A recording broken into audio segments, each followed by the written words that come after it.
Dear students, in this class, we'll discuss about an important concept, that is the photoelectric effect. Hertz, who is a scientist, he conducted this experiment in which the electrons are emitted when certain metals like either potassium, rubidium or cesium are exposed to light. So that phenomenon is known as photoelectric effect. When light, when it is exposed or made to fall on the metal surface, what is happening? The metals are ejecting out electrons. That phenomenon is known as the photoelectric effect. So see, this is the apparatus in which the photoelectric phenomenon takes place. It is consisting of two electrodes. One is collector or anode, and second one is a emitter or cathode. So a vacuum chamber, and ultimately when the light falls on the metal surface, the metals, so this is the ejection of electron. This is the electron that is being emitted. So that ejected electron, that is the phenomenon of photoelectric effect takes place. So how does the phenomenon takes place in this case? So when light strikes the metal surface, then what is happening? The electrons are being ejected from the metal surface. So that means there is no time gap between the striking of light and ejection of the electrons from the metal surface. So the number of photoelectrons, that means the electrons that are being ejected out, is proportional to the intensity or the brightness of the light. That means when the intensity or brightness of the light increases, the number of electrons that are being ejected out also increases. For each metal, there is a minimum frequency nu naught. So that is known as a threshold frequency, which that is responsible to cause the photoelectric effect. So that means for the kind of process of photoelectric effect, we require this minimum frequency. That minimum frequency that is required is known as threshold frequency. If nu is lesser than nu naught, then the photoelectric effect does not take place. So when nu is greater than nu naught, so that photoelectric takes place, and that ejected out electron, that photoelectric electron, has a particular kinetic energy. When nu is equal to nu naught, when nu is equal to nu naught, the photoelectric effect takes place, but the photoelectron has zero kinetic. So these three important points you have to keep in mind. So what are the observations that have been made during the photoelectric effect?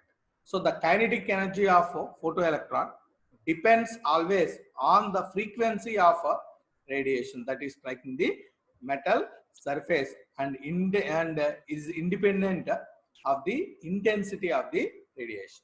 So the kinetic energy of the electron depends on the frequency of radiation, but independent of the intensity of the radiation. So this photoelectric effect is the evidence for the particle nature of light. We know that light is having dual nature.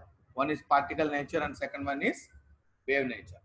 So the kinetic energy of the photoelectron is given by this formula, that is K is equal to half mv square, that is equal to h into nu minus nu naught.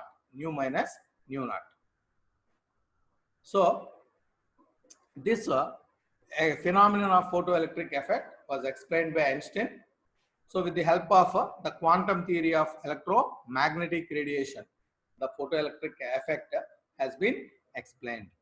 So when the metal surface, on that metal surface, when we are passing some light of certain frequency, that frequency, minimum frequency, that is known as a threshold frequency, the energy of radiation is transferred to the electrons of the metal atom. That means, so generally what happens means, the electron will be under the influence of the nuclear attraction. So when does the ejection of electron takes place? When does the ejection of electron take place?